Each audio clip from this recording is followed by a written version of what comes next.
The ancient Sumerian tablets tell a story that has puzzled scholars, theologians, and alternative historians for over a century since their translation began in the mid-1800s.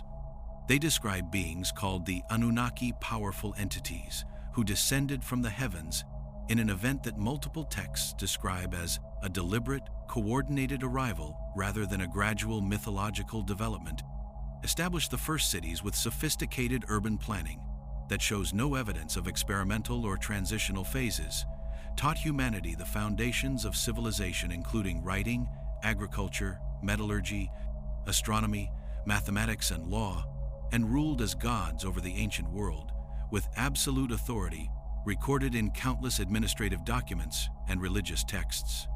For thousands of years, spanning from approximately 3,500 BCE to around 2000 BCE, these beings were not just central but essential to Mesopotamian civilization. They were present in every major city through their temples that served as administrative and religious centers, their names inscribed on tens of thousands of tablets, recording everything from grain deliveries to astronomical observations, their authority acknowledged by kings who claimed divine mandate and priests who mediated between the divine and human realms, and their influence shaping every aspect of law, governance, social organization, and cultural development. Then, sometime around 2000 BCE, coinciding with major political upheavals and environmental catastrophes that reshaped the ancient Near East, something changed dramatically and irrevocably. The tablets stopped mentioning the Anunnaki with the same frequency and urgency that characterized earlier texts, where once every significant royal decree, temple inscription, and religious ceremony invoked their names and recorded their commands. Later documents refer to them only in traditional formulas and historical retrospectives. The great temples began to fall into disrepair or were rebuilt and rededicated to newer deities who rose to prominence, particularly Marduk of Babylon, who absorbed many of the roles and attributes previously held by the older Anunnaki gods Anu, Enlil, and Enki. The elaborate rituals honoring these gods, rituals described in meticulous detail in earlier texts and requiring specific offerings, precise timing, and complex ceremonial procedures, became simpler, more symbolic, performed more out of cultural tradition than expectation of divine response. By the time of the Babylonian Empire in the early 2nd millennium BCE, when Hammurabi codified his famous law code, the Anunnaki had faded from daily religious life to become mythological ancestors, beings who once walked the earth, but who were remembered in legends rather than worshipped as living, active powers who could be consulted for guidance and whose favor needed to be maintained through sacrifice and obedience. The standard explanation offered by mainstream scholarship is that religious practices naturally evolved over time, that new gods replaced old ones through cultural syncretism as political power shifted from Sumerian city-states to Akkadian and later Babylonian empires, that theological concepts matured from concrete anthropomorphic deities to more abstract spiritual principles. This interpretation views the transition as peaceful, gradual, and driven by normal cultural development, the natural life cycle of religious ideas in changing social conditions. But the tablets themselves, when read carefully and in chronological sequence, tell a different story, not of gentle evolution or peaceful retirement, but a violent conflict that split the divine council into warring factions, catastrophic defeat of beings who had once seemed invincible, binding and imprisonment of powerful entities in cosmic prisons from which they could never escape, and judgments pronounced by higher authorities against gods who had violated laws they either did not know existed or chose to ignore. They describe wars between the gods that shook heaven and earth, rebellions that split the divine council into hostile camps with irreconcilable differences, and judgments that resulted in the imprisonment of powerful beings in places of eternal darkness and silence. What if the Anunnaki did not simply fade away as cultural relevance declined and newer religious ideas supplanted older ones? What if they did not leave Earth voluntarily, choosing to return to heaven or to retire from active involvement in human affairs? What if they were overthrown through force, defeated in wars they could not win, and bound by forces they could not control or resist. Tonight, we examine the ancient texts that describe the fall of the Anunnaki in surprisingly specific and consistent detail across multiple sources, the conflicts that may have led to their dramatic and catastrophic disappearance from the stage of history, and the question that haunts alternative historians and troubles even mainstream scholars who study these texts carefully, who possessed the power, authority, and means to overthrow beings that had ruled as gods for over 1,500 years and commanded resources that allowed them to build the first cities, develop the first writing systems, and establish civilizations that would influence all of human history? This is What If the Anunnaki Didn't Leave Willingly? Who overthrew the Anunnaki? A journey through ancient texts, competing interpretations of history, and one of the most enduring mysteries of human civilization, the sudden disappearance of beings who once ruled the world.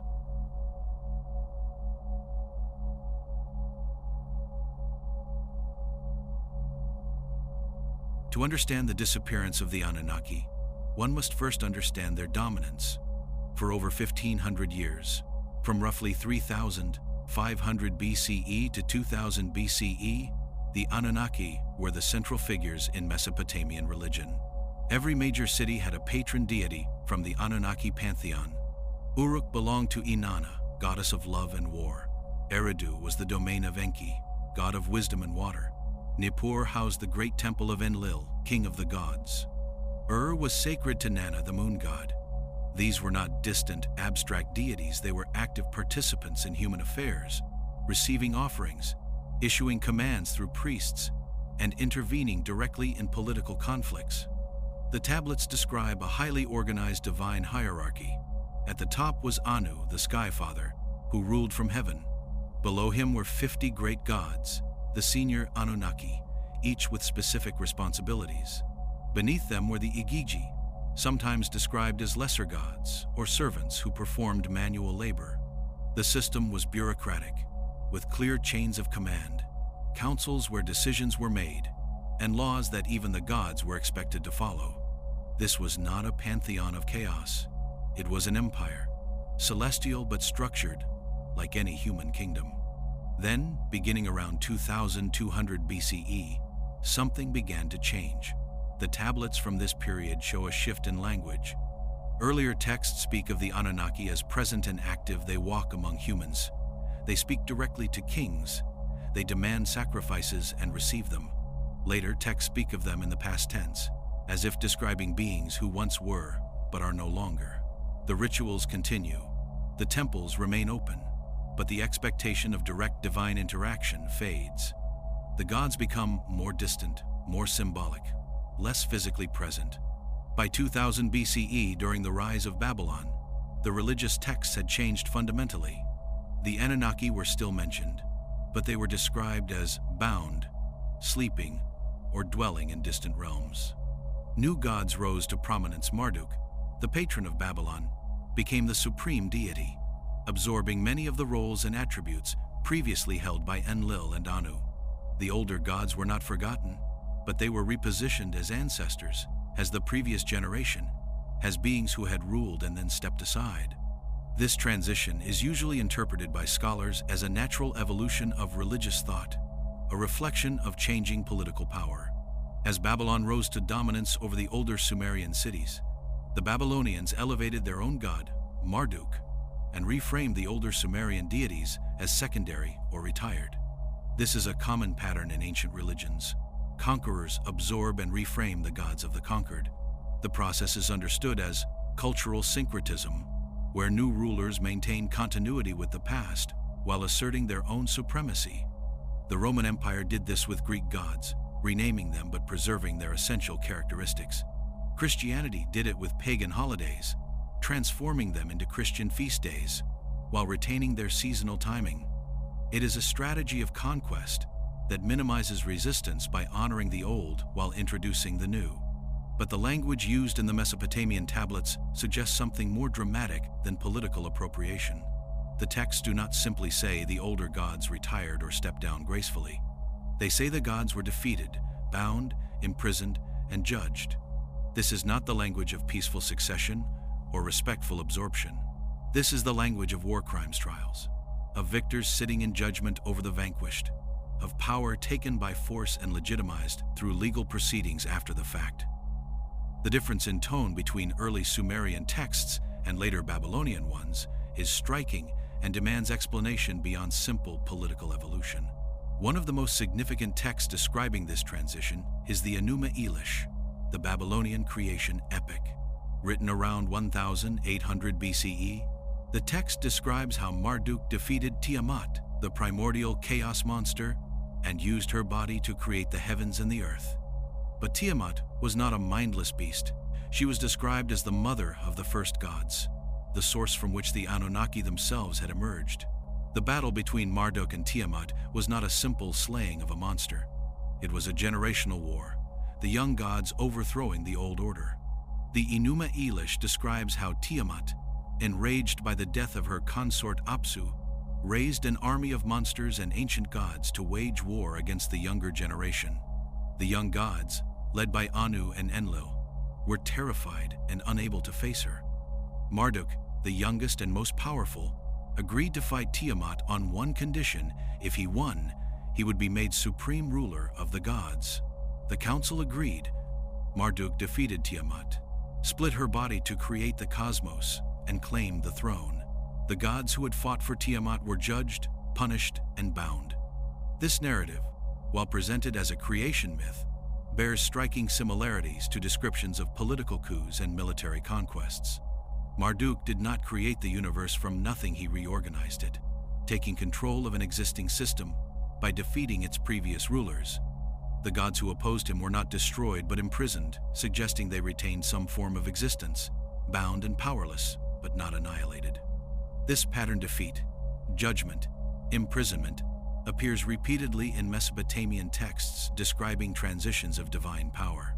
Another text, known as the Era Epic, describes a period when the great gods withdrew from active involvement in human affairs.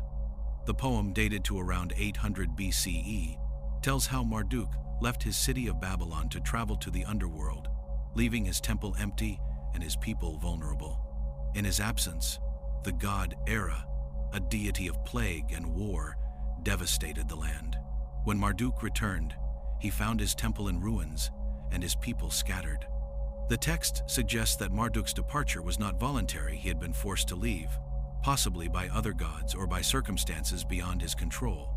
These texts, written centuries apart, share a common theme. The gods who once ruled with absolute authority were no longer in control.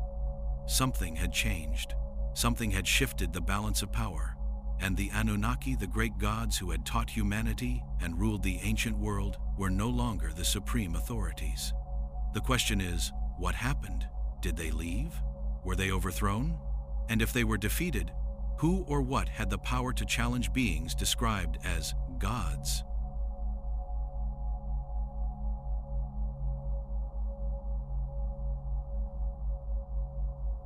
The concept of divine conflict is not unique to Mesopotamian mythology, but the Sumerian and Babylonian tablets describe these conflicts with unusual specificity that sets them apart from most other ancient religious texts. These are not vague allegories about cosmic forces representing abstract concepts like order and chaos, light and darkness, or good and evil. They are detailed narratives with named participants whose individual motivations and actions are described, specific locations where battles took place, described military strategies and tactical decisions, and documented outcomes that had lasting consequences for both the divine and human realms. The gods fought each other with the same political calculations, strategic alliances, and bitter personal rivalries that characterize human warfare. They formed coalitions, made treaties, broke agreements, and waged wars that sometimes lasted for generations. If these texts are describing real events using mythological language, whether those events involved actual divine beings, powerful human rulers whose conflicts were mythologized, or some other form of authority, then the disappearance of the Anunnaki might not have been a peaceful transition, but the result of a catastrophic series of wars that ultimately destroyed their ability to maintain control.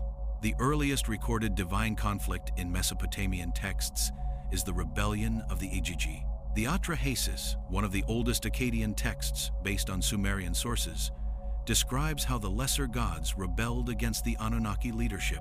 The Igigi had been assigned the task of digging rivers, clearing irrigation channels, and performing the physical labor necessary to make the earth habitable. After 40 years of exhausting work, they laid down their tools, surrounded the house of Enlil, and demanded relief. The text describes this not as a religious allegory, but as a labor strike, workers rebelling against oppressive management. Enlil, the king of the gods, was furious and wanted to punish the rebels with destruction. But Enki, the god of wisdom, proposed a different solution: create humans to take over the labor. This proposal was accepted, humanity was created, and the Igigi were freed from their toil. But the text hints that the relationship between the Anunnaki leadership and the Igigi was permanently damaged. The lesser gods had demonstrated that they could organize, resist, and force concessions.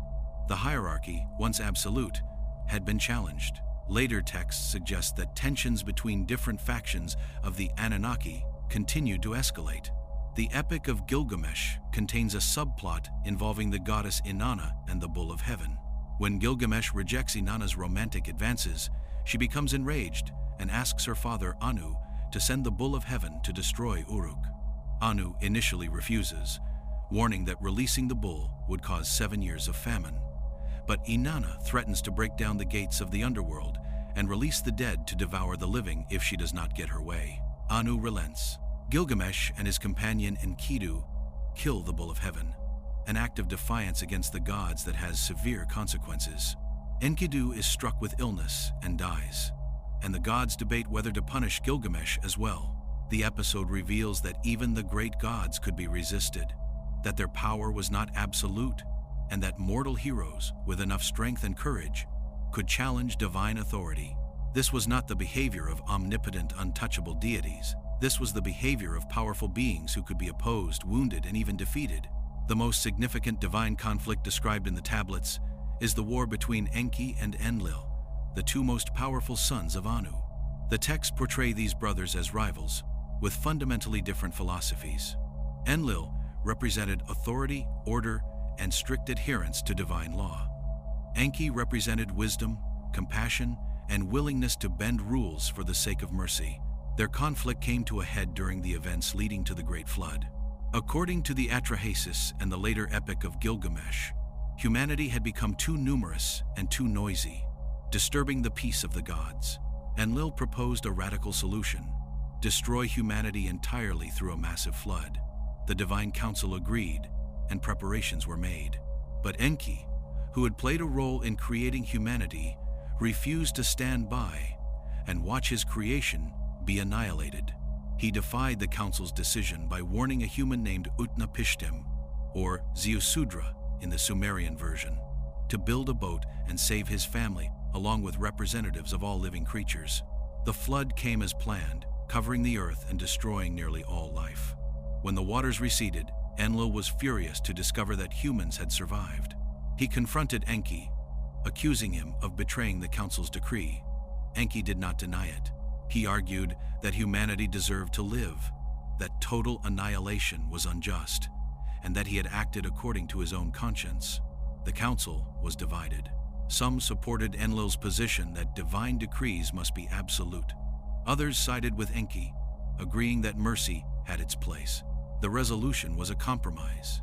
Humanity would be allowed to continue, but measures would be implemented to prevent them from becoming too numerous or powerful again. Shorter lifespans, increased disease, and the introduction of predators and natural disasters to keep the population in check.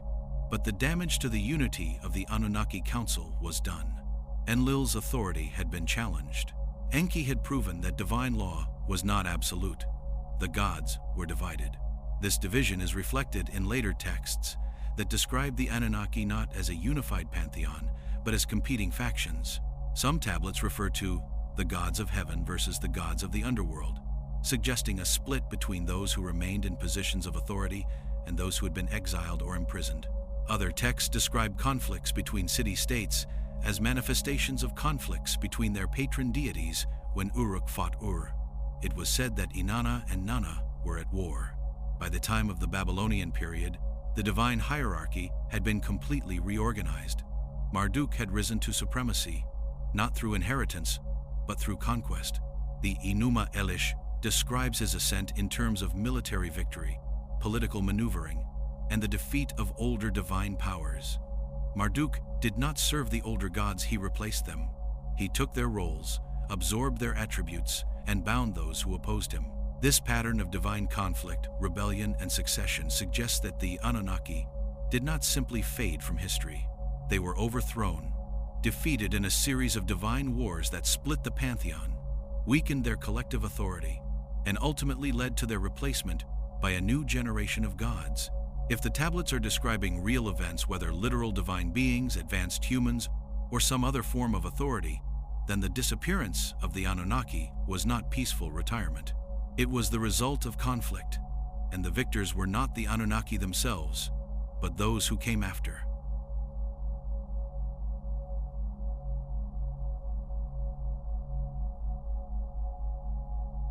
One of the most intriguing parallels to the Mesopotamian accounts of divine conflict comes from the Book of Enoch, a Jewish apocalyptic text that was excluded from most biblical canons, but preserved by the Ethiopian Orthodox Church and rediscovered in Europe in the 18th century. The text describes the fall and imprisonment of a group of angels called the Watchers, beings who descended to earth and committed acts that resulted in their judgment and eternal confinement.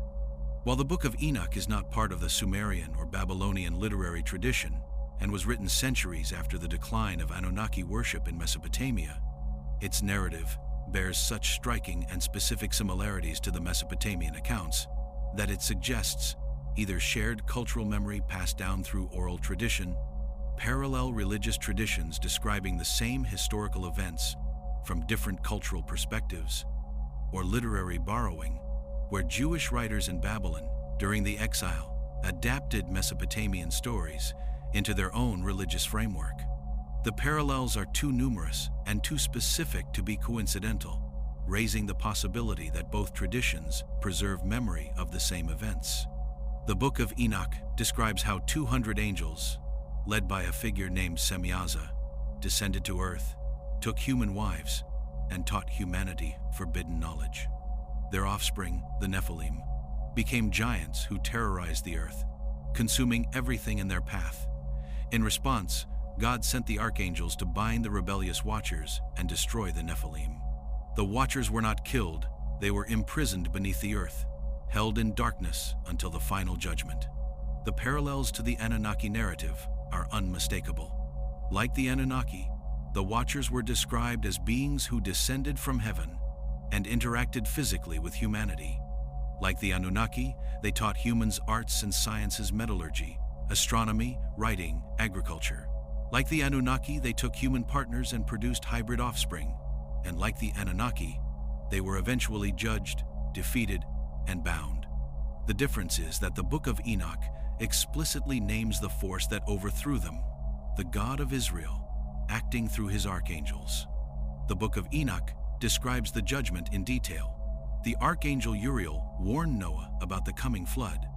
Raphael was commanded to bind Azazel, one of the chief watchers, hand and foot, and cast him into darkness in the desert of Dudiel, covering him with rough stones. Gabriel was sent to incite the Nephilim to destroy each other in battle. Michael was tasked with binding Semyaza and the other leaders, forcing them to watch the destruction of their children before imprisoning them beneath the earth for 70 generations. This description, binding, imprisonment beneath the earth, forced to watch the destruction of their legacy, mirrors language used in Mesopotamian texts about the fate of defeated gods. The Enuma Elish describes how the gods who sided with Tiamat were judged and imprisoned after Marduk's victory. The Era epic mentions gods who were bound and confined to the underworld. Other texts reference beings held in the Abzu, the underground freshwater ocean ruled by Enki, unable to rise to the surface. The concept of binding is significant. In ancient Near Eastern thought, binding was not just physical restraint, it was a magical and legal act that removed power and authority. When a god or spirit was bound, they were not just imprisoned, but stripped of their ability to act, to influence, to command. They remained conscious, aware, but powerless. This was considered a fate worse than death, because death offered release, while binding offered only endless, conscious suffering. Several Mesopotamian texts describe binding rituals used against demons and evil spirits. These rituals involve spoken incantations, physical restraints, and symbolic actions designed to render the entity powerless. The language used in these rituals, "I bind you, you are confined, you cannot move or speak," is remarkably similar to the language used in texts describing the fate of rebellious gods. This suggests that the same conceptual framework was applied to both demons and divine beings who had been defeated and stripped of authority. If the Watchers and the Anunnaki are the same beings described through different cultural lenses, or if they represent parallel cases of divine beings who were overthrown, then the Book of Enoch might preserve details about how the Anunnaki were defeated. The text describes a higher authority intervening, one powerful enough to command archangels, to judge the Watchers, and to bind them permanently. In the Jewish tradition, this authority was the God of Israel, who was understood as transcending and ruling over all other divine beings. This raises a theological and historical question. Was there a conflict between the Anunnaki and a higher divine authority? Mesopotamian texts acknowledge the existence of Anu, the Sky Father, who was said to rule from heaven and rarely intervened in earthly affairs. Anu was described as the source of divine authority, the one who granted kingship to the other gods. But Anu himself was not the ultimate source. He was born from earlier primordial entities. The Enuma Elish traces the divine lineage back to Apsu and Tiamat, the original chaos from which the first gods emerged. What if the Anunnaki, who ruled the earth and demanded worship from humanity, were themselves subject to a higher authority they had chosen to ignore or defy? What if their overthrow was not the result of internal conflict among themselves, but judgment from above, from a power they could not resist? The Book of Enoch presents exactly this scenario: beings who descended to earth, ruled over humans, taught forbidden knowledge, and were then judged and bound by a higher divine court. The timing of the Watchers' fall in Jewish tradition roughly corresponds to the timing of the flood, which in both Jewish and Mesopotamian accounts occurs around the same period, roughly 3000 to 2500 BCE, based on the genealogies and king lists. After the flood, both traditions describe a changed world where divine beings no longer interact with humanity as directly or as openly. The gods become more distant, more symbolic, and humanity is left to govern itself with only indirect divine guidance. If the Anunnaki were the Watchers, or if both traditions describe the same events, then the disappearance of the Anunnaki from Mesopotamian religion around 2000 BCE could mark the final stage of their defeat and binding. They were not killed. Death would be too merciful. They were bound, imprisoned, and left conscious in darkness, awaiting a final judgment that has not yet come. The temples remained, the rituals continued, but the gods themselves were no longer present, because they no longer could be. They had been overthrown not by humans, not by their own kind, but by a higher authority they could not challenge.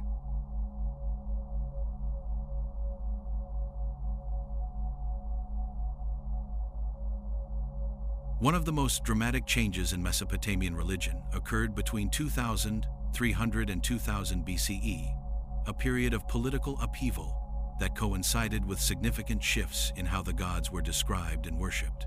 This was the era of the Akkadian Empire under Sargon the Great, followed by the collapse of centralized authority, and then the rise of the Third Dynasty of Ur. During this tumultuous period, something happened to the Anunnaki. Their voices, once recorded frequently in texts describing divine commands and messages, became increasingly rare. Earlier Sumerian texts often included direct quotations attributed to the gods. Kings would record messages they claimed to have received directly from Enlil, Inanna, or Enki. Priests would transcribe oracles delivered in temples. The gods spoke, and their words were written down. But after 2200 BCE, these direct communications became less frequent and eventually stopped almost entirely. By the time of Hammurabi around 1750 BCE, the famous law code was presented as inspired by the gods, but not dictated by them. The king received wisdom and authority from Marduk, but Marduk did not speak the laws. The king formulated them based on divine principles. This shift from direct divine speech to divinely inspired human action represents a fundamental change in the relationship between gods and humanity. It suggests that the gods were no longer available for consultation, no longer answering prayers with audible voices, no longer appearing in dreams and visions with clear instructions. The silence was so pronounced that it required explanation, and various texts from the period attempt to account for it. One explanation offered in the texts is that the gods had withdrawn because of human sin. The Era epic describes how Marduk abandoned his temple in Babylon, allowing the city to be destroyed because the people had become wicked and no longer honored him properly. Similar themes appear in Assyrian texts from later periods, where gods punished disobedience by withdrawing their presence. But this explanation does not account for why all the gods withdrew simultaneously, why the silence affected every city and every deity in the pantheon. Another explanation appears in texts describing the reorganization of the divine hierarchy. The Enuma Elish, written during the Old Babylonian period, describes how Marduk took control of the divine council and reorganized the cosmos. After defeating Tiamat, Marduk assigned the older gods to various duties and locations. Some were placed in charge of the heavens, others of the underworld. The text suggests a redistribution of authority that removed many of the Anunnaki from active involvement in human affairs. They were not destroyed, but they were reassigned, relocated, or retired. A third explanation, found in magical and exorcism texts, suggests that some gods had been bound or imprisoned by rival powers. These texts describe rituals to release or free divine beings who had been confined, suggesting that the concept of bound gods was not just mythological but practical. Priests believed they could perform rituals to unbind entities that had been magically restrained. If the priests believed gods could be bound, then the disappearance of the Anunnaki might have been understood as the result of successful binding rituals performed by rival factions, human or divine. The archaeological evidence supports the textual accounts of dramatic change during this period. Many major Sumerian cities show signs of destruction and abandonment around 2200 BCE, during a period known as the 4.2 kiloyear event, a severe drought that lasted for centuries and caused widespread famine, migration, and political collapse. The Akkadian Empire fell. Cities were abandoned. The population of southern Mesopotamia declined sharply. When civilization recovered under the Third Dynasty of Ur, around 2100 BCE, it was different, more bureaucratic, more centralized, and less focused on individual patron deities. The temples continued to function, but their role changed. Instead of being places where gods actively communicated with priests and received offerings in exchange for direct intervention, they became administrative centers, managing resources and performing symbolic rituals. The gods were honored, but they were no longer expected to respond. The relationship had shifted from active partnership to commemorative worship. This change was not unique to Mesopotamia. Similar patterns appear in other ancient cultures during roughly the same period. In Egypt, the Old Kingdom ended around 2200 BCE, followed by the first intermediate period of political chaos. In the Indus Valley, the great cities of Harappa and Mohenjo-Daro were abandoned around 1900 BCE. In China, the legendary Xia dynasty supposedly fell around 1600 BCE, replaced by the Shang. In each case, the end of an era was associated with the departure or diminishment of divine beings who had previously been central to religious life. This global pattern has led some researchers to suggest that something happened around 2200 to 2000 BCE that affected multiple civilizations simultaneously. The mainstream explanation is environmental: the drought, climate change, crop failures, and resulting political instability. But alternative researchers point to the synchronicity of divine departure across cultures and ask whether the environmental catastrophe was a consequence rather than a cause. What if the gods left or were removed, and their departure destabilized the systems they had established? The Mesopotamian texts suggest that whatever happened to the Anunnaki was not temporary. There was no expectation that they would return in the near future. The later Babylonian and Assyrian kings did not claim to receive direct messages from the ancient Anunnaki. Instead, they honored Marduk, Ashur, and other newer deities who had risen to prominence after the Anunnaki's decline. The old gods were remembered, their stories were copied and preserved, but they were treated as the past, not the present. One text from the Neo-Assyrian period explicitly describes the Anunnaki as sleeping or dormant. The text states that they would remain so until a time of awakening, a future moment when they would rise again. This eschatological expectation, the belief that the old gods would one day return, appears in various forms throughout Mesopotamian literature. It suggests that the silencing of the Anunnaki was understood not as permanent death, but as temporary imprisonment or enforced absence. If the Anunnaki were overthrown and bound, as the text suggests, then the great silencing was the inevitable result. Bound gods cannot speak. Imprisoned beings cannot answer prayers.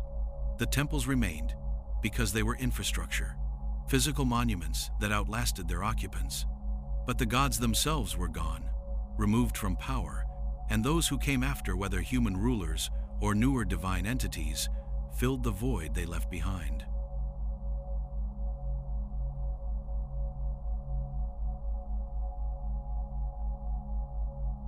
If the Anunnaki were overthrown, the question becomes, by whom? The texts suggest several possibilities, each with different implications for what actually happened and why.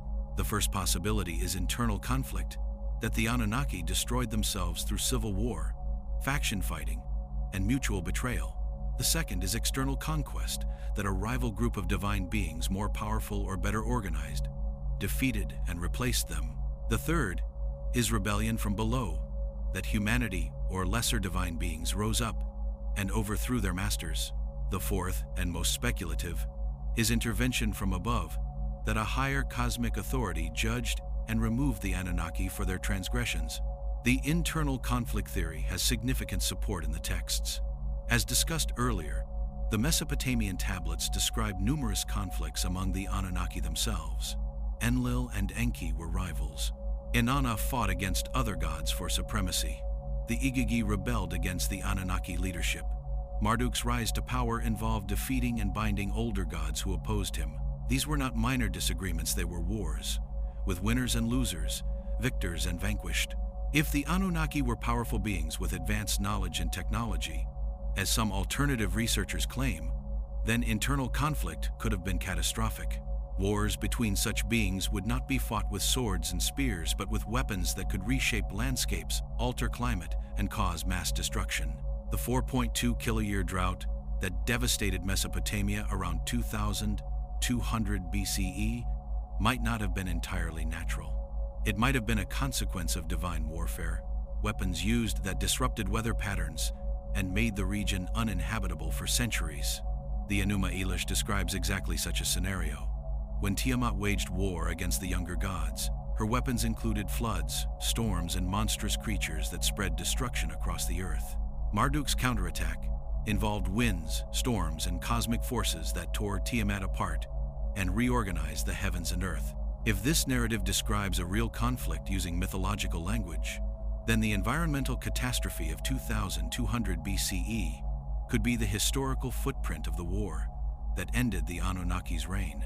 The external conquest theory suggests that the Anunnaki were defeated by beings from outside their pantheon gods, from other cultures, cosmic entities mentioned in obscure texts, or forces that were never fully integrated into Mesopotamian religion.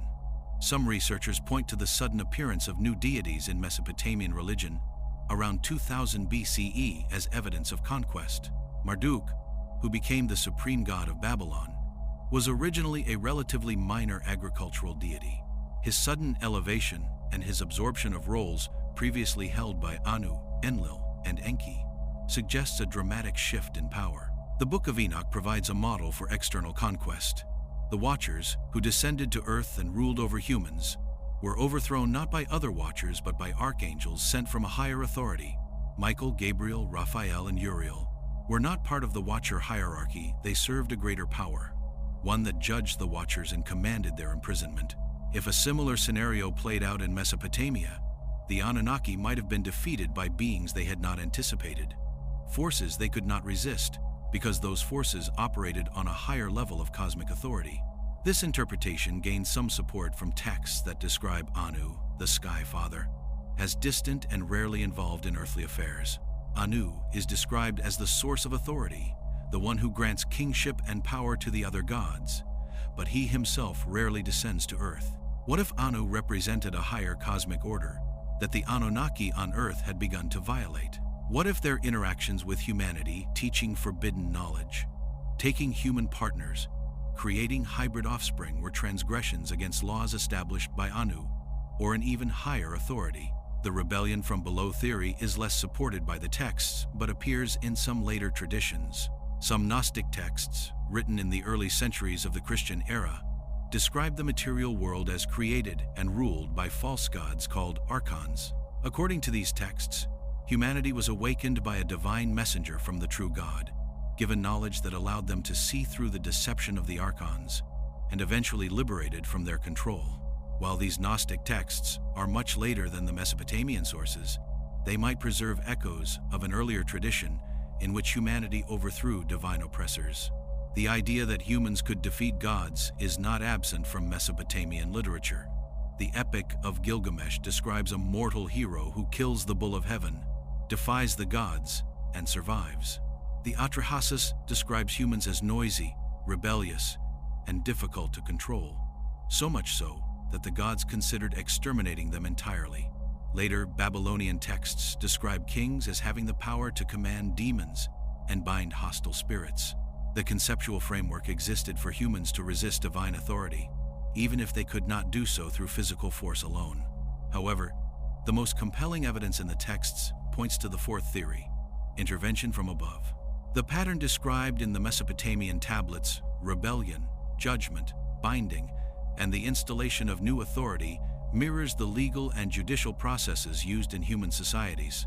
The gods were judged by a council, found guilty of violations, and sentenced to imprisonment.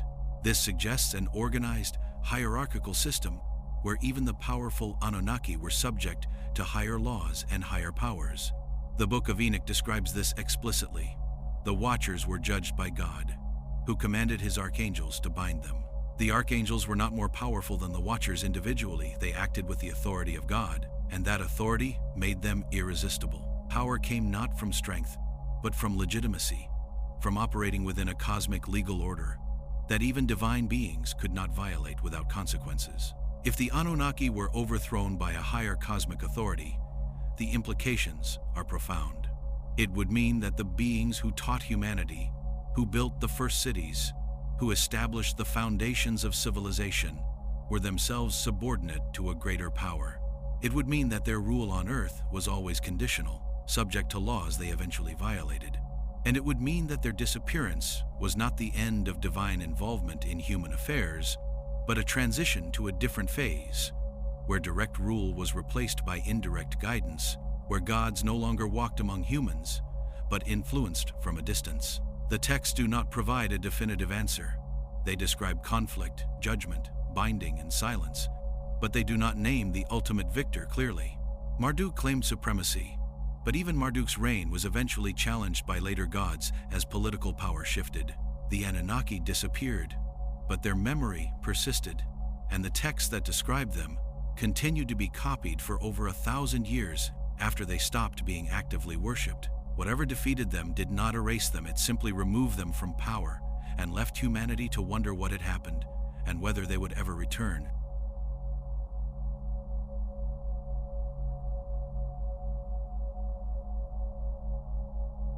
The concept of divine judgment is central to understanding what may have happened to the Anunnaki.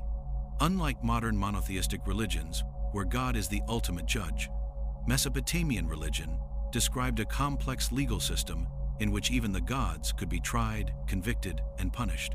This was not a theoretical possibility. The tablets describe specific instances where gods were judged by divine councils and sentenced for their crimes. The structure of divine justice in Mesopotamian thought was hierarchical. At the lowest level were humans, who could be judged by gods, kings, or human courts. Above humans, were the lesser divine beings, demons, spirits, and the Igigi who could be judged by the great gods. Above them were the Anunnaki themselves, the 50 great gods who formed the divine council. But even the Anunnaki could be judged, though the texts are less clear about who had the authority to judge them. Some texts suggest it was Anu, the Sky Father. Others imply it was the collective judgment of the full divine assembly.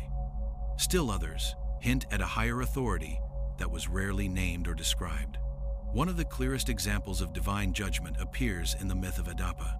In this text, Adapa, a human servant of Enki, accidentally breaks the wings of the south wind while fishing. The wind god complains to Anu, and Adapa is summoned to heaven to answer for his crime.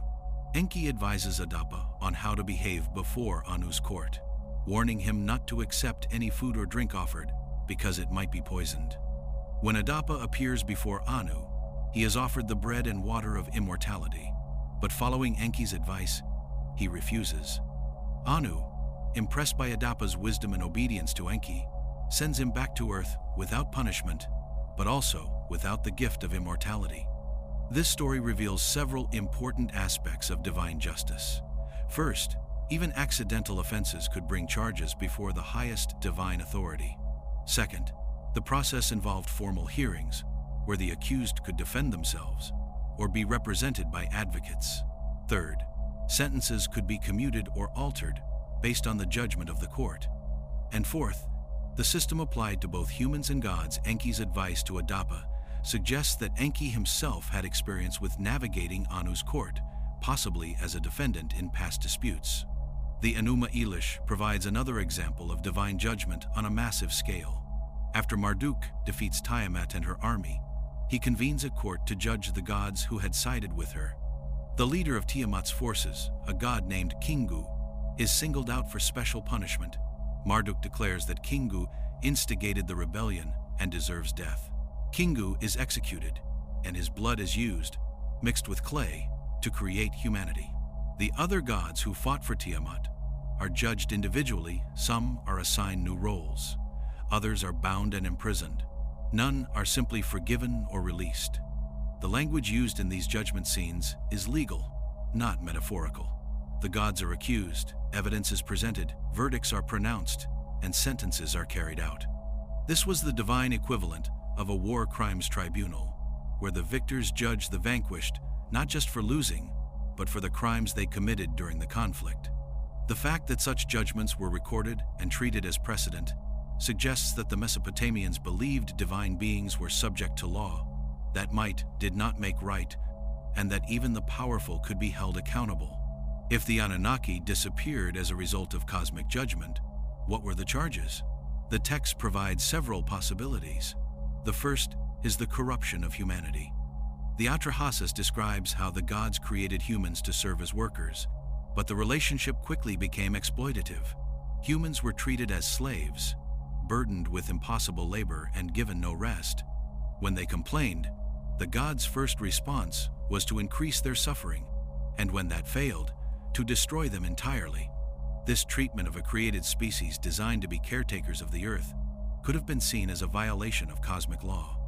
The second charge is the mixing of divine and human bloodlines. Both the Mesopotamian tablets and the Book of Enoch describe how divine beings took human partners and produced hybrid offspring. In the Book of Enoch, this is explicitly stated as the primary crime for which the Watchers were judged and bound. The mixing of species violated the boundaries established at creation, producing beings, the Nephilim, that were abominations in the eyes of the higher divine authority. If the Anunnaki committed the same transgression, they could have faced the same judgment. The third charge is the teaching of forbidden knowledge. The Book of Enoch lists specific knowledge that the Watchers taught humans: metallurgy, cosmetics, astrology, sorcery, weaponry, and describes these teachings as violations of divine law. The knowledge was meant to remain in heaven, possessed only by divine beings. By sharing it with humanity, the Watchers gave mortals power they were not meant to have, tools they were not ready to use responsibly. The same accusation appears implicitly in Mesopotamian texts that describe humanity's rapid advancement from simple farmers to builders of cities and empires. If that advancement was the result of divine instruction rather than natural development, then the Anunnaki who provided that instruction could be guilty of cosmic crimes. The fourth charge is tyranny and the demand for worship. The Anunnaki did not serve humanity, they ruled it. They demanded sacrifices, built temples where they were honored as supreme beings, and commanded absolute obedience. If these beings were not truly gods, but something else, advanced humans, extraterrestrials, or intermediate divine beings who had overstepped their authority, then their demand for worship could have been seen as blasphemy, a usurpation of honor that belonged only to the highest cosmic authority.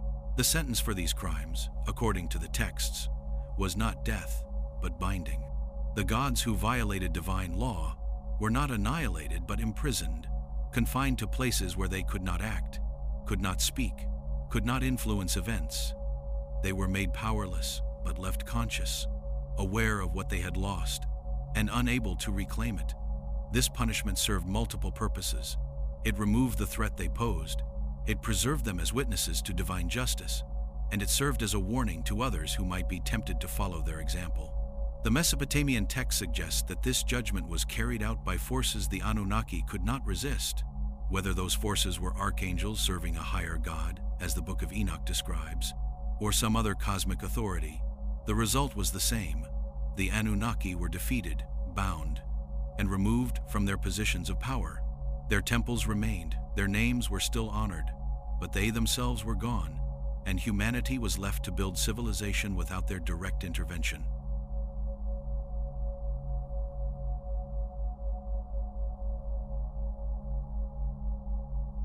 The concept of bound gods appears throughout ancient Near Eastern literature, not as a rare occurrence, but as a persistent theme. Beings who had once been powerful were described as imprisoned, confined, or held in specific locations where they could not escape. The locations varied. Some gods were said to be bound beneath the earth, others in the depths of the Abzu, still others in distant cosmic prisons. But all shared the characteristic of being removed from active participation in the world while remaining conscious and aware. The most famous prison for defeated divine beings in Mesopotamian cosmology was the Abzu, the underground freshwater ocean ruled by Enki. Before Enki claimed it, the Abzu was ruled by the primordial god Apsu, the consort of Tiamat. When Apsu grew tired of the noise and chaos created by the younger gods, he plotted to destroy them. Enki discovered the plot and killed Apsu, taking control of the Abzu as his own domain.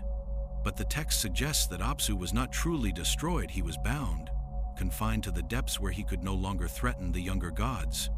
Later texts describe the Abzu as a place where dangerous entities were held. Demons, evil spirits, and rebellious gods were bound and cast into the underground waters, sealed by Enki's magic, so they could not rise. The Abzu became not just Enki's palace, but a cosmic prison, a repository for beings too dangerous to allow free, but too important to completely destroy. Enki's role as jailer added to his reputation as the wisest of the gods. He maintained order not just by creating, but by containing threats. Another prison mentioned in the tablets was the underworld itself, the realm of the dead ruled by the goddess Ereshkigal. The underworld was not just for human souls, it also housed divine beings who had been defeated, disgraced, or removed from power. The descent of Inanna, one of the most important Mesopotamian myths, describes how Inanna traveled to the underworld and was stripped of her power, killed, and hung on a hook as a piece of rotting meat. She was eventually rescued through Enki's intervention, but the text makes clear that even the powerful goddess of love and war could be imprisoned, powerless, and humiliated in the underworld. The underworld was described as a place of darkness, dust, and silence, where neither light nor water existed. Those trapped there could not leave without permission from Ereshkigal, and that permission was rarely granted. The concept was not annihilation, but eternal confinement to exist, in a place where existence itself was torture, where power and status meant nothing, where escape was impossible. Outside Mesopotamian tradition, the Book of Enoch provides the most detailed description of where fallen divine beings were imprisoned. The text describes multiple locations. Some watchers were bound beneath the desert, covered with stones, in a place called Dudael. Others were cast into valleys deep beneath mountains, held in chains until the final judgment. The spirits of the Nephilim, unable to be bound in the same way as their angelic fathers, were left to roam the earth as demons, still malevolent but without bodies, without power to act directly. The Book of Enoch specifies that these imprisonments were not permanent in the ultimate sense. They were holding cells until the day of judgment, when the watchers would be brought before God's throne one final time and sentenced to the lake of fire. This concept of a two-stage punishment, initial binding followed by ultimate destruction, suggests that the imprisonment served a purpose beyond simple containment. The bound beings were preserved as evidence, as witnesses, as examples of what happens when divine law is violated. Greek mythology, which developed later but drew on similar Near Eastern traditions, contains parallel concepts. The Titans, the older generation of gods who ruled before Zeus and the Olympians, were defeated in a cosmic war called the Titanomachy. Most were cast into Tartarus, a prison located beneath the underworld itself, even deeper than the realm of the dead. There they remained, bound in chains, guarded by the hundred-handed ones, unable to escape but fully conscious of their imprisonment. The Titan Prometheus, who gave fire to humanity against Zeus's wishes, was bound to a rock where an eagle ate his regenerating liver daily, a punishment that combined physical torment with eternal awareness. These parallel traditions across cultures, Mesopotamian, Jewish, Greek, suggest a shared mythological framework or shared memory of an event when powerful beings were defeated and imprisoned. Whether these were literal divine beings, metaphors for political upheavals, or cultural memories of actual historical events is debated. But the consistency of the theme is striking. Gods can be overthrown, powerful beings can be bound, and imprisonment without hope of escape is a punishment reserved for the most serious violations of cosmic order. If the Anunnaki were imprisoned in this way, it would explain their sudden disappearance from active worship around 2000 BCE. They did not die or leave Earth voluntarily, they were bound, confined to places where they could no longer communicate with humanity, could no longer receive sacrifices, could no longer intervene in human affairs. The temples remained because they were physical structures that outlasted their occupants. The rituals continued because tradition demanded it, and because priests and kings found it useful to claim divine authority, even if the gods themselves were no longer present. But the beings who had once inhabited those temples, who had received those sacrifices, and who had issued commands to kings and priests, were gone, imprisoned, bound, and silent. The text suggests that some knew where the imprisoned gods were held. Certain tablets describe rituals to visit the bound gods, to leave offerings in the places where they were confined, perhaps hoping to gain favor for the day when they might be released. Other texts describe attempts to free bound gods, using magic, sacrifice, or appeals to higher authorities. These efforts were apparently unsuccessful. No text describes the triumphant return of a freed Anunnaki, the restoration of their power, or the resumption of their rule. The imprisonment held, suggesting that whatever force had bound them was stronger than any power available to humans or to the gods who remained free. The long imprisonment of the Anunnaki, if it occurred, represents one of the most dramatic reversals in the history of religion. Beings who had been worshipped as supreme, who had claimed absolute authority over humanity, who had built empires and established civilizations, were reduced to silence, powerlessness, and confinement. Their fall served as a warning. No matter how powerful, no matter how ancient, no matter how revered, those who violate cosmic law will be judged and punished.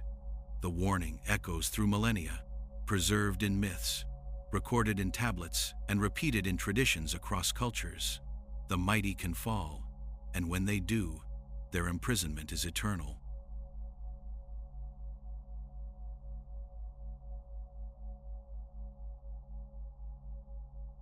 The disappearance of the Anunnaki created a power vacuum that was quickly filled by a new generation of deities. These gods did not claim to be entirely new. They positioned themselves as successors, reformers, or children of the older gods, borrowing authority from the Anunnaki while establishing their own supremacy. The transition was not seamless. and the texts revealed tensions between honoring the old gods and establishing the legitimacy of the new.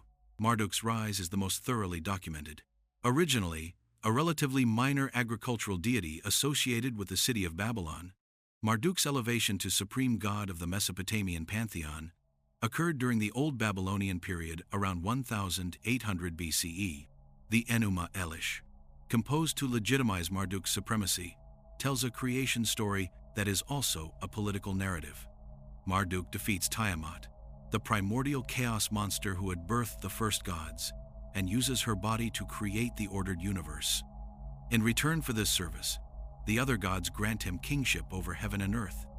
But the Enuma Elish is more than a creation myth. It is a manifesto of regime change. The old gods, the original Anunnaki who had ruled before Marduk's rise, are not eliminated but subordinated. They acknowledge Marduk's supremacy, give him their names and powers, and serve in his court. 50 of them, representing the great Anunnaki Council, each transfer one of their attributes to Marduk, who thus accumulates the collective power of the entire pantheon. This was not a natural succession. It was a consolidation of authority under a new ruler who claimed legitimacy through conquest and the consent of the governed. The text carefully establishes that Marduk did not simply seize power, he earned it through service, was granted it through democratic decision of the divine council, and exercised it with justice. Yet, the underlying narrative is conquest. Marduk defeated Tiamat and her allies, judged and imprisoned those who resisted, and took control of the cosmic order. The older gods, including Anu and Enlil, who had previously held supreme authority, were not overthrown but marginalized, reduced to advisory roles while Marduk made the real decisions. This pattern repeated across Mesopotamia as political power shifted. When the Assyrians dominated the region, they elevated their patron god Ashur to a position equivalent to or surpassing Marduk. The Assyrian version of the creation epic replaced Marduk with Ashur, giving Ashur the role of defeating Tiamat and organizing the cosmos. The Enuma Elish was literally rewritten, with Marduk's name scratched out and Ashur's name inserted. This was not theological evolution. It was political appropriation of religious authority. The gods who rose to replace the Anunnaki shared certain characteristics. They were warrior gods, emphasizing military power and conquest rather than the agricultural and civilizational gifts that defined the older Anunnaki. Marduk was a storm god and warrior. Ashur was a war god and embodiment of Assyrian imperial power. These were not teachers or creators, they were conquerors who maintained order through force and demanded absolute loyalty from their subjects. The new gods also changed the relationship between divine and human. The Anunnaki had been described as physically present on Earth, living in temples, eating sacrifices, walking among humans. The new gods were more distant, more symbolic, more concerned with cosmic order than with daily human affairs. They issued commands through kings and priests, rather than speaking directly to individuals. They punished entire nations for disobedience, rather than intervening in personal disputes. This shift from personal, physical presence to distant, symbolic authority suggests a fundamental change in how the divine realm related to the human world. Some researchers interpret this transition as evidence that the Anunnaki were literal beings, either extraterrestrials or advanced humans, who were physically present and were then replaced by abstract concepts that humans worshipped symbolically. If the Anunnaki walked among humans, ate physical food, and occupied physical spaces, then their replacement by gods who were purely spiritual or symbolic marks, a shift from literal to metaphorical divine presence. The new gods could not be overthrown because they were ideas rather than beings, concepts rather than entities. They were safer for human rulers because they could be manipulated, interpreted, and controlled in ways that physically present gods could not.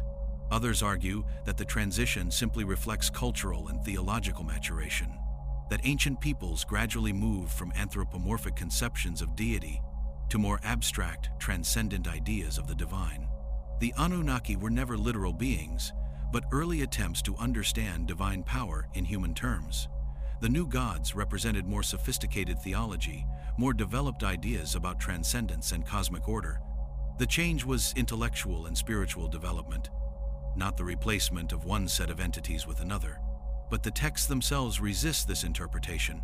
They describe the transition not as smooth evolution, but as violent upheaval. The Enuma Elish is a war story. The Era epic describes devastation and abandonment. The text from Ur's third dynasty describes cities in ruins and populations in flight. If this was simply theological development, why did it occur simultaneously with environmental catastrophe, political collapse, and social chaos?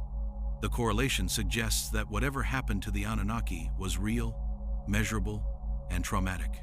The rise of new gods did not erase memory of the old. The Anunnaki continued to be honored in temple rituals, their names invoked in blessings and curses, their stories copied and preserved.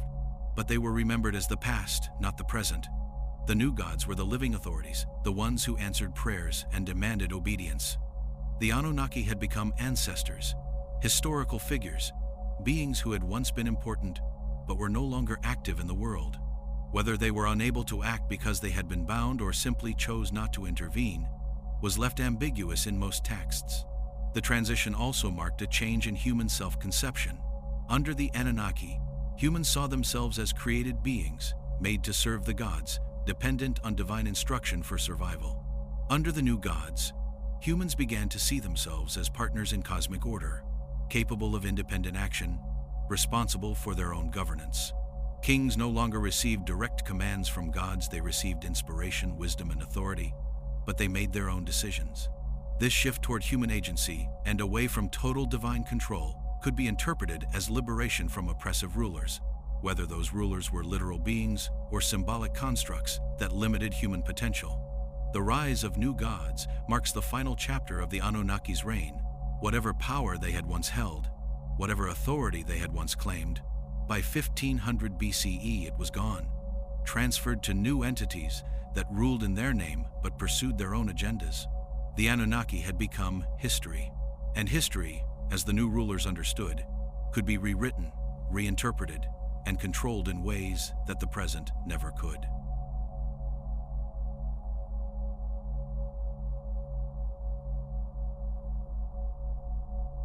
Over 4,000 years after the Anunnaki dominated Mesopotamian religion, their disappearance remains one of the great unsolved mysteries of ancient history, a puzzle that continues to generate debate among archaeologists, historians, theologians, and alternative researchers. The tablets describe powerful beings who taught humanity the foundations of civilization, established the first cities, demanded worship and sacrifice, ruled with absolute authority for over 1,500 years, and then vanished from active religious life in a period of dramatic upheaval. The standard academic explanation, accepted by most scholars in mainstream archaeology and ancient Near Eastern studies, is that the Anunnaki never existed as literal entities, that they were mythological constructs, religious metaphors, and personifications of natural forces created by ancient peoples attempting to understand and explain the world around them. According to this view, thunder became Enlil, the life-giving waters became Enki, the fertility of the earth became Inanna, and the movements of celestial bodies became Anu and his court. The gods were projections of human consciousness onto nature, gradually evolving as societies became more complex, and theological thinking became more sophisticated. Their disappearance was simply the natural evolution of religious thought, where older, more primitive concepts of deity were replaced by more abstract, more philosophically developed ideas that better suited the needs of large empires with diverse populations. But this conventional explanation, while intellectually satisfying and consistent with anthropological theories about religious development, struggles to account for several troubling aspects of the historical record. It cannot easily explain the remarkable specificity of the Sumerian texts, which name individuals, describe specific events, provide detailed chronologies, and use the same documentary tone for both mythological narratives and administrative records. It does not address the consistency of these narratives across multiple cities separated by hundreds of miles and centuries of time, suggesting either remarkable cultural coordination or shared memory of actual events. It cannot fully explain why the tablets describe the transition from Anunnaki dominance to their disappearance not as peaceful evolution, but as violent conflict, cosmic warfare, judgment, imprisonment, and forcible removal of beings who once held absolute power. And perhaps most significantly, it struggles to account for the dramatic and concentrated nature of the change, not a gradual fade over many centuries, but a relatively sudden transformation, occurring within a narrow window of time that coincides with environmental catastrophe, political collapse, and social chaos across the entire Near Eastern world. Alternative researchers offer more provocative theories. Some argue the Anunnaki were extraterrestrials who visited Earth in prehistoric times, established colonies, genetically engineered or educated early humans, and then left or were forced to leave by circumstances we do not understand. This theory takes the texts at face value. When the tablets say beings descended from heaven, they mean literal descent from the sky. When they describe divine beings teaching humans to write, farm, and build cities, they mean actual instruction by advanced entities. When they describe the gods leaving or being bound, they mean physical departure or imprisonment. Others suggest the Anunnaki were survivors of an earlier advanced human civilization, possibly predating the flood around 10,000 BCE. These survivors possessed knowledge and technology far beyond the primitive societies they encountered in post-flood Mesopotamia. They were treated as gods because their knowledge seemed divine. They ruled because they had the means to do so, but they were still mortal, still subject to death, conflict, and eventually defeat. When they died or were overthrown, their knowledge was preserved in fragments enough to build civilization, but not enough to recreate their original culture. A third view, more theological, suggests the Anunnaki were what ancient Jewish and Christian texts called fallen angels, spiritual beings, who rebelled against God, descended to earth, corrupted humanity, and were judged and bound as punishment. This interpretation synthesizes Mesopotamian tablets with the Book of Enoch, arguing that both describe the same events from different cultural perspectives. The Watchers and the Anunnaki are the same entities, and their overthrow was divine judgment executed by higher powers serving the Creator. Each theory has weaknesses. The extraterrestrial hypothesis lacks physical evidence, no alien artifacts, no clearly technological remains, no genetic markers in human DNA that are obviously non-terrestrial. The lost civilization theory faces similar evidentiary problems. No ruins of such a civilization have been conclusively identified, though proponents argue that rising sea levels and millennia of erosion would have destroyed most evidence. The theological interpretation cannot be proven or disproven scientifically and requires accepting premises about spiritual reality that are outside the scope of archaeology or history. What all three theories share is an attempt to take the ancient texts seriously, to assume they contain historical memory rather than pure fiction. The texts say beings descended from heaven, taught humanity, and were overthrown. Perhaps they should be believed, even if the exact nature of those beings, alien, human, or spiritual, remains uncertain. Perhaps the Sumerians were recording events they witnessed or inherited as memory, and our failure to understand them reflects limitations in our framework rather than errors in their record. The mainstream academic view remains that the Anunnaki were mythological, that their stories are allegories for natural phenomena or political relationships, and that their disappearance reflects changes in theology rather than the literal departure of physical beings. But even within academia, there is recognition that something unusual happened in Mesopotamia between 3,500 and 2000 BCE. Civilization appeared with startling speed. Advanced knowledge was encoded in the earliest texts, and massive urban centers were built by people who supposedly had only recently learned to farm. How they accomplished this remains debated. The question of what happened to the Anunnaki cannot be answered definitively with the evidence currently available. The tablets provide tantalizing clues but not conclusive proof. Archaeological sites reveal sophisticated ancient civilizations, but not the mechanisms by which they developed. The parallels between Mesopotamian texts and traditions from other cultures suggest shared influences but do not prove specific historical events. What can be said with certainty is that the Anunnaki were central to Mesopotamian civilization for over 1,500 years and then abruptly ceased to be. Whether they were gods, humans, aliens, or metaphors, their influence shaped the development of writing, law, astronomy, mathematics, and urban organization.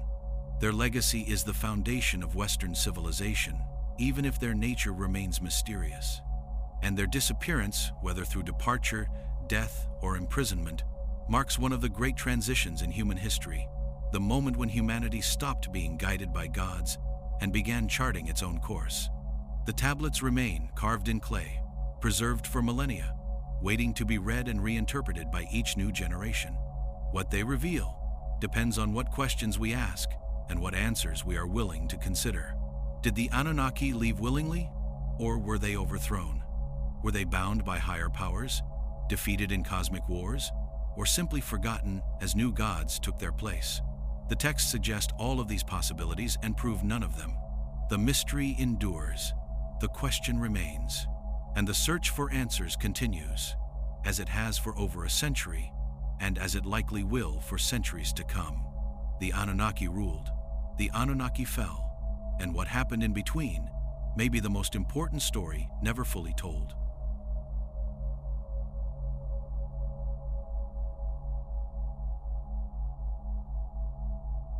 In Mesopotamian thought, power was never erased. It was relocated. When a god fell, the texts did not describe disappearance into nothingness. They described descent, confinement, sealing, and distance. The universe was layered, and removal from authority meant being forced into a lower layer where action was no longer possible. To understand what may have happened to the Anunnaki, it is necessary to understand these places of confinement and what they represented in the Mesopotamian imagination. The most significant of these places was the Abzu. In modern summaries, the Abzu is often simplified as a freshwater ocean beneath the earth. This description is accurate but incomplete. The Abzu was not merely a body of water. It was a domain, a boundary space between creation and chaos, and a controlled environment where dangerous forces could be contained. Before it became Enki's residence, the Abzu belonged to Apsu, a primordial being who embodied the original waters from which the cosmos emerged. When Apsu plotted against the younger gods, he was defeated and confined. His domain did not vanish. It became a controlled zone under new authority. This transformation matters. The Abzu shifted from origin space to containment space. Enki's rule over it marked him not only as a creator and benefactor of humanity, but also as a custodian of forces that could not be allowed to roam freely. Texts describe Enki as the god who binds, restrains, seals, and neutralizes threats through wisdom rather than destruction. In this role, he resembles a warden as much as a savior. The Abzu is where things go when they cannot be destroyed, but must be rendered inactive. Several tablets refer to divine beings who are held in the depths, unable to rise. The language is precise. They are not dead. They are not sleeping. They are restrained. Incantation texts use similar vocabulary when dealing with demons or hostile spirits. The practitioner does not annihilate the entity. They bind it, confine it, and prohibit movement or speech. The same conceptual framework appears when describing defeated gods. This suggests that Mesopotamians did not draw a sharp line between divine and demonic when it came to punishment. Power determined rank, but law applied to all. Alongside the Abzu stood the underworld, ruled by Ereshkigal. Unlike later concepts of hell, the Mesopotamian underworld was not primarily a moral afterlife for humans. It was a realm of enforced inertia. Everything there was diminished. Food turned to dust, water was brackish, light was absent, speech was muted, entry was easy, exit was nearly impossible. For humans, it was inevitable. For gods, it was punitive. The descent of Inanna illustrates this clearly. Inanna enters the underworld alive, armed with divine authority. At each gate, she is stripped of power. Her crown, her staff, her garments are removed. By the time she reaches the throne of Ereshkigal, she is powerless. She is judged, killed, and hung like a carcass. Her resurrection requires intervention from outside the underworld's authority, and even then, it comes at a cost. Someone must replace her. The message is unambiguous. The underworld neutralizes power. Even gods cannot escape its logic without consequence. Texts describing defeated or disgraced gods often place them in similar conditions. They are assigned to the underworld, the depths or distant realms from which they cannot act. This assignment is not symbolic. It has administrative language. Gods are given domains. They are assigned locations. They are confined to specific zones. This mirrors the bureaucratic mindset of Mesopotamian society, where punishment involved exile, reassignment, or forced labor rather than execution alone. Beyond the Abzu and the underworld, Mesopotamian cosmology includes references to sealed places, distant heavens, and remote regions described as silent or dark. These locations function as cosmic prisons. They are outside the normal flow of divine-human interaction. A god placed there is effectively removed from governance. They cannot receive offerings. They cannot issue commands. They cannot intervene. Yet they still exist. This is a critical distinction. Destruction ends influence permanently. Confinement preserves existence while eliminating agency. For a society that believed divine order depended on balance, confinement was safer than annihilation. Destroying a god risked destabilizing the cosmos. Binding one preserves structure while neutralizing threat. This logic appears repeatedly in myths where rebellion is punished not with obliteration, but with restriction. If the Anunnaki were overthrown, confinement would be the expected outcome within this worldview. The texts describing their later status often use language consistent with this. They are said to dwell in the depths. They are associated with judgment, the underworld, or silence. They are no longer invoked for daily affairs but appear in funerary or cosmic contexts. This relocation aligns with punishment rather than retirement. The idea of places of no return reinforces this interpretation. Certain realms are described explicitly as irreversible. Once entered, return is forbidden or requires extraordinary intervention. For humans, this finality explains death. For gods, it explains loss of authority. A god confined to such a place cannot resume rule without violating cosmic law. The permanence of these locations is emphasized in incantations and laments, suggesting that their function was well understood and feared. Importantly, these places are not chaotic. They are controlled environments. Gates are guarded. Laws apply. Entry and exit are regulated. This reinforces the idea that confinement is legal, not chaotic. It follows judgment. Someone decides. Someone enforces. Someone maintains the boundary. Later, traditions echo this structure. Greek Tartarus, Jewish Sheol and abyss imagery, and later apocalyptic prisons all share features with Mesopotamian confinement spaces. These similarities suggest a shared ancient understanding of how ultimate punishment operates. It is not erasure, it is removal from participation. If the Anunnaki were bound in such places, their absence from history becomes intelligible. They did not vanish mysteriously. They were relocated to zones where interaction with humanity was prohibited. Their names remained because memory was allowed. Their authority ended because access was denied. The Abzu, the underworld, and other sealed realms thus form the spatial dimension of divine judgment. They are the architectural solution to a cosmic problem: how to neutralize powerful beings without destroying the order they helped create. Within this framework, silence is not accidental, it is enforced. The gods stopped speaking because they were placed where speech no longer reaches the surface of the world.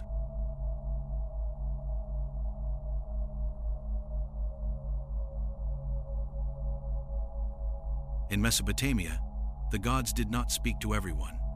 They spoke through gates, through sealed rooms, through trained hands that knew how to press a reed into wet clay and leave behind a record that would harden into law. A modern image of a tablet is simple, like a small brick covered in lines.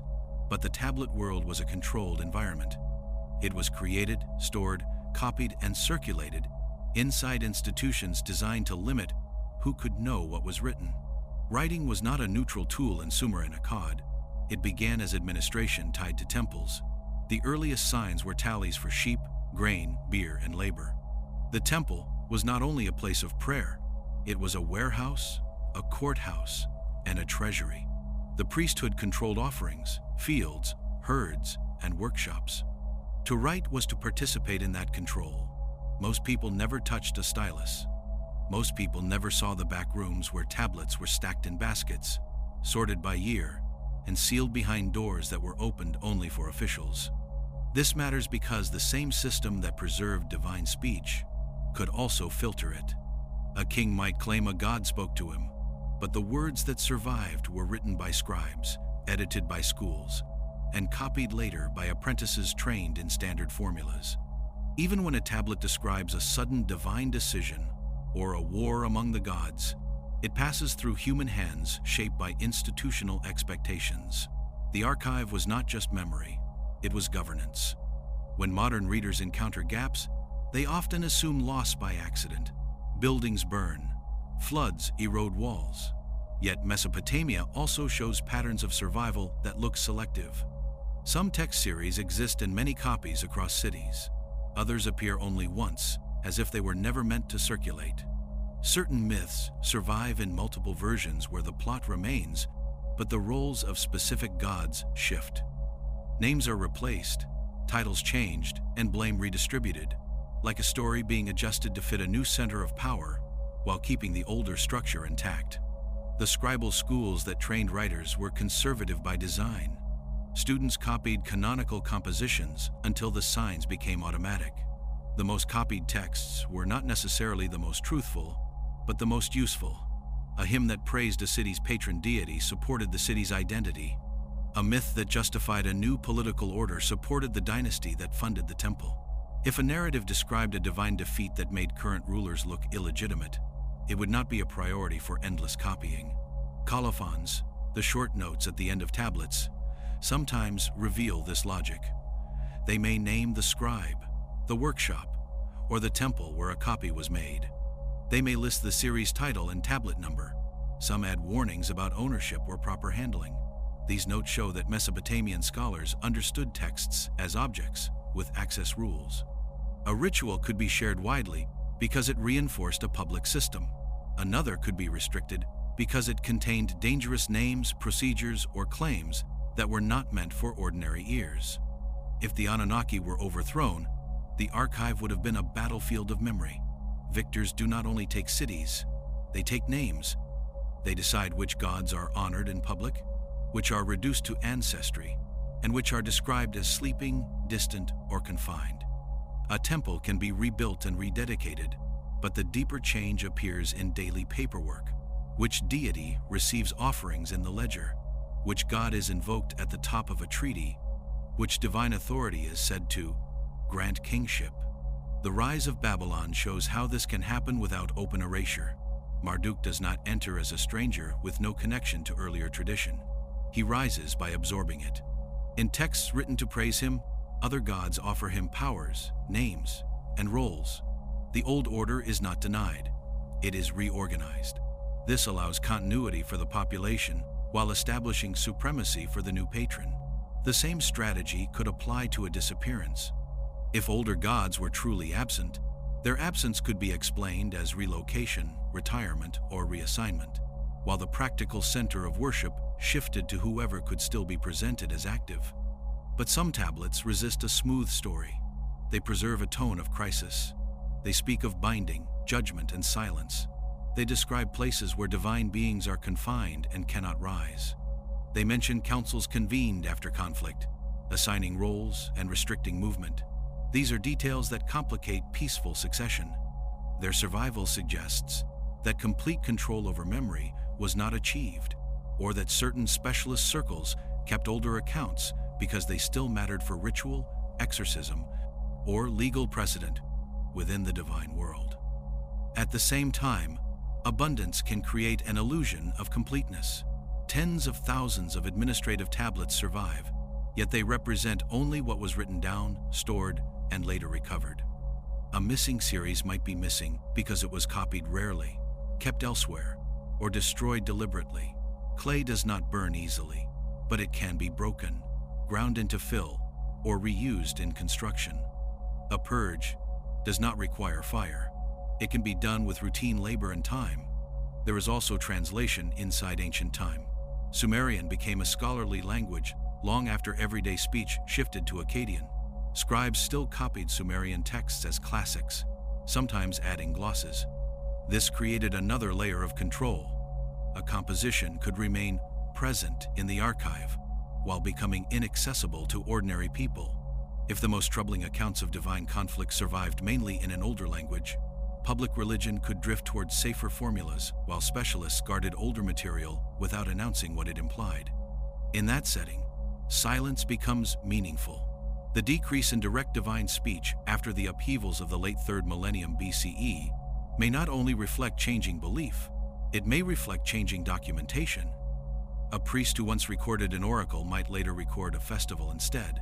A king might still claim divine support, but rely on general blessings rather than quoted commands. This reduces the risk of contradiction. When gods do not speak in text, they cannot be proven absent. They can be treated as present in principle, while functionally removed from daily affairs. The tablets then may not merely record what happened, they may record what was allowed to be said. The question of overthrow is not only a question of battles and myth, it is also a question of archives, schools, and institutions that survived long enough to write the next line.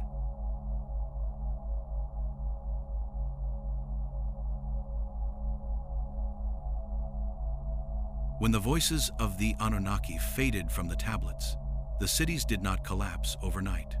Uruk did not empty its streets in a single generation. Nippur did not close its gates because Enlil no longer spoke. Temples continued to function, fields were still irrigated, and administrators kept counting grain. Civilization did not end with divine silence. Instead, it adapted. This endurance is one of the strongest pieces of evidence that whatever happened to the Anunnaki was not myth alone, but a structural rupture that forced human systems to continue without their original overseers. In the earliest phases of Sumerian urban life, cities were inseparable from their gods. A city was not simply dedicated to a deity, it was considered the deity's estate.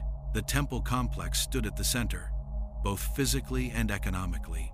Land belonged to the god, herds belonged to the god, workshops operated in the god's name, and the king ruled as steward rather than owner. Administrative tablets make this clear. Offerings are listed as deliveries to divine households. Laborers are recorded as working for temple estates. Justice was framed as the execution of divine will, not human discretion. This arrangement assumes presence.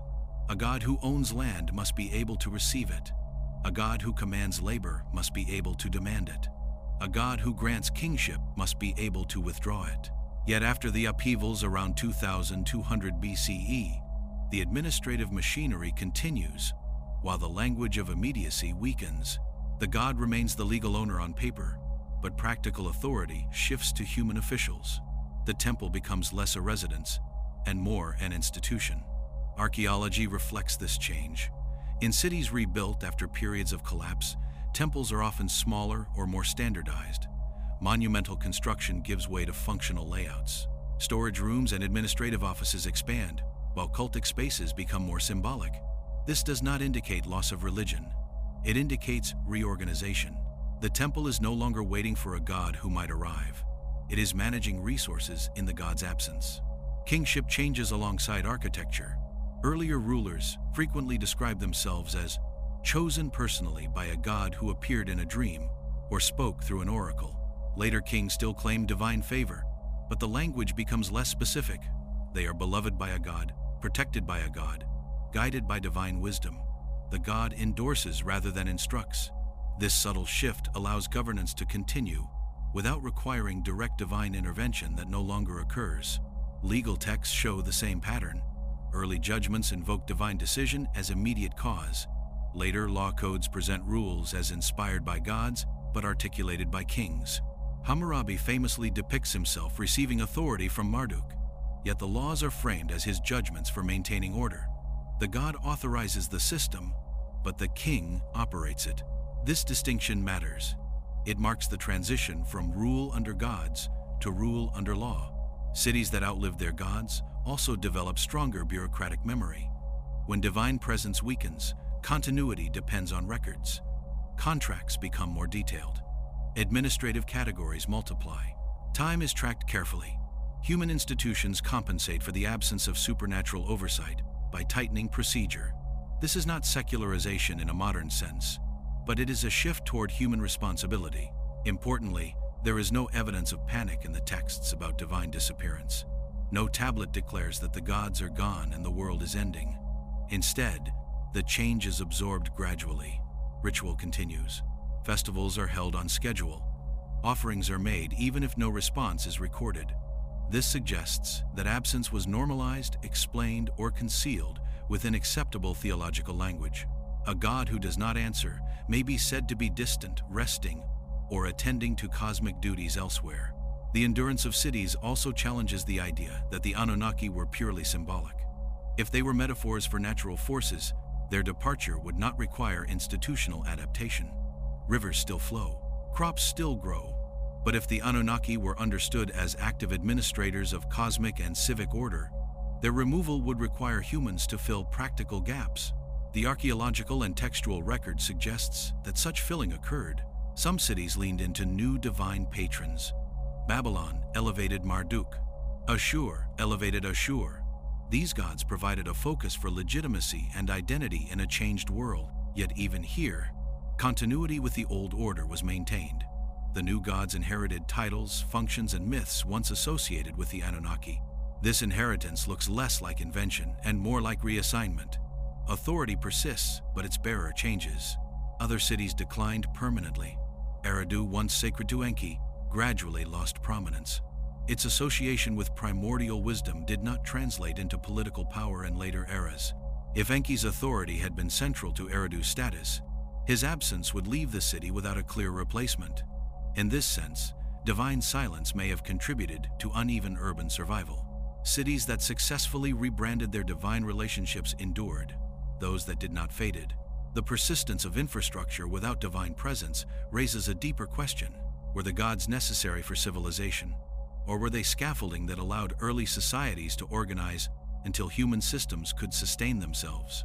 If the Anunnaki taught administration, law, and planning, their removal might have been survivable precisely because those lessons remained embedded in human practice.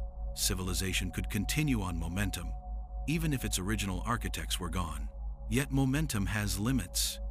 The period following the Anunnaki's decline is marked by instability. Empires rise and fall rapidly. Environmental stress compounds political fragility. The system works, but it strains. Without gods who intervene to restore balance, correction becomes slow and costly. Human rulers must solve problems gods once addressed. Success depends on adaptability rather than divine favor. The cities that outlived their gods are not monuments to divine absence. They are evidence of transition. They show how a world structured around divine authority restructured itself around institutions, memory, and law. Whether the Anunnaki were imprisoned, exiled, or destroyed, their absence forced humanity into a new role. The city became a human achievement sustained by human effort, haunted by temples built for voices that no longer answered.